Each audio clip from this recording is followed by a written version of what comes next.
आता महाराष्ट्रामध्ये नव्हे पूर्ण भारतामध्ये एक आंदोलन चालू झालेलं आहे। निवडणूक आयोगाने मतदान यादीमध्ये हेराफेरी केलेली आहे। अण्णांचा मुख्य हेतू काय? लोकशाही वाचवणे। तर मग हा काँग्रेसवाला आहे का भाजपाला आहे का सेनेवाला आहे, हा आपण फरक करायचा नाही। लोक असं म्हणतात अण्णा तुम्ही आता शांत झोपलेले आहेत, काँग्रेसच्या वेळेला तुम्ही आंदोलन केलं होतं। माझं असं म्हणणं आहे आमच्या अण्णा आंदोलन करायला आधी तयार आहेत, फक्त त्यांची परिस्थिती खराब आहे, वय झालंय। अण्णा तुम्ही आशीर्वाद द्या की निवडणूक सुद्धा फेर झाली पाहिजे, स्वच्छ झाली पाहिजे, मतदार यादी स्वच्छ झाली पाहिजे। अण्णांशी भेट घेणे माझं खटखट चाललेली होती। मी नगरच्या ॲडव्होकेट शिवाजीराव डमाले यांच्या मार्फत त्यांना टाईम घेतला आणि काल गेलो आणि आम्ही आणि ते सैनिक समाज पार्टीचे अध्यक्ष गेलो।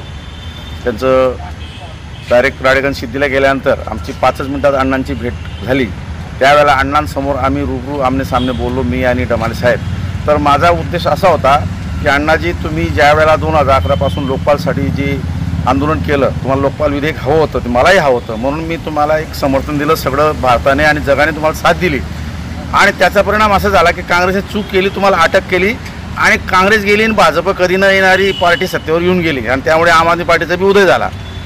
त्याच्यापेक्षा आता जास्त वाईट परिस्थिती आहे बुवा, असं माझं म्हणणं होतं। त्याचं कारण असं आहे की ही लोकशाहीमध्ये आम्ही जो निवडणूक लढवतो ती मतांवर अवलंबून आहे आणि त्या मतावर खासदार होतो आणि खासदार प्रधानमंत्री बनतो आणि तो कारभार पाहतो। जर आमची मतदार यादीच चुकीची आहे, तीच जर फ्रॉड आहे, तर मग पुढचं निवडणूक फ्रॉड आहे, मग प्रधानमंत्री पण फ्रॉड आहे, असं आमचं कॅल्क्युलेशन आहे। आणि या मतदार यादीमधून जो फ्रॉड जो आहे तो राहुल गांधींनी अगदी म्हणजे काय म्हणतात त्याला कागदोपत्री असं डॉक्युमेंटरी असा नावानिशी तो शोधून काढला आणि इलेक्शन कमिशनपुढे सादर केला की साहेब या ठिकाणी एका माणसाला 50 मुलं असल्याचं दाखवलं जातं, इन फॅक्टमध्ये 2च आहे साहेब। एका घरामध्ये 10 बाय 10 मध्ये 60 लोकांची नावं आहेत, हे पण चुकीचं आहे।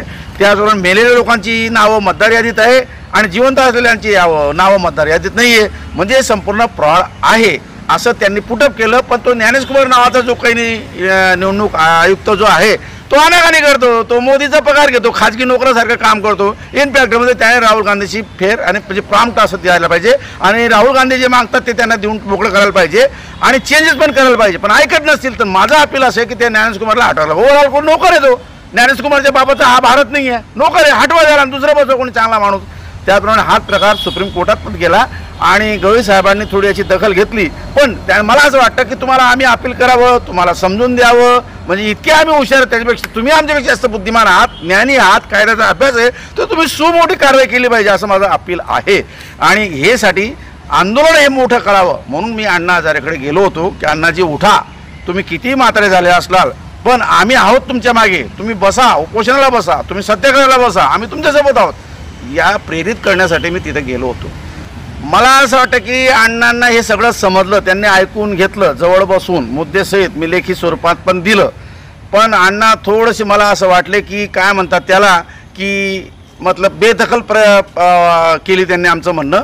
तर मला एक संशय येतो की अण्णाजी जो मला आधी संशय वाटायचा की बा तुम्ही आता मोकळे नाही आहेत, तुमच्या अवतीभोवती जी काही यंत्रणा आहे ही BJPची आणि RSSची नाही बुवा, तर आम्ही तुमची दखल घेतली पाहिजे, कारण तुम्ही एकटे व्यक्ती असं करू शकत नाही, तुमची सुटका करू शकत नाही। तर तुमच्या सुटका करून घेण्यासाठी आमच्यासारख्या बाह्य शक्तीची गरज आहे आणि म्हणून मी मुद्दाम अण्णांकडे त्या ठिकाणी गेलो की अण्णांना की कदाचित या लोकांना जर काही ठेवलं असावं आणि म्हणून अण्णा फक्त आणि फक्त भाजपच्या बाजूने बोलत असावं। काल परवा अण्णा म्हणाले की फडणवीस चांगलं काम करतोय, अरे फडणवीसचं सगळं आपलं महाराष्ट्र शासन बिघडवलं, महाराष्ट्र राजकारण बिघडलं, काय सांगावं तुम्हाला, इतकं सत्यानाश कोणीच केलं जेवढा फडणवीसने केला।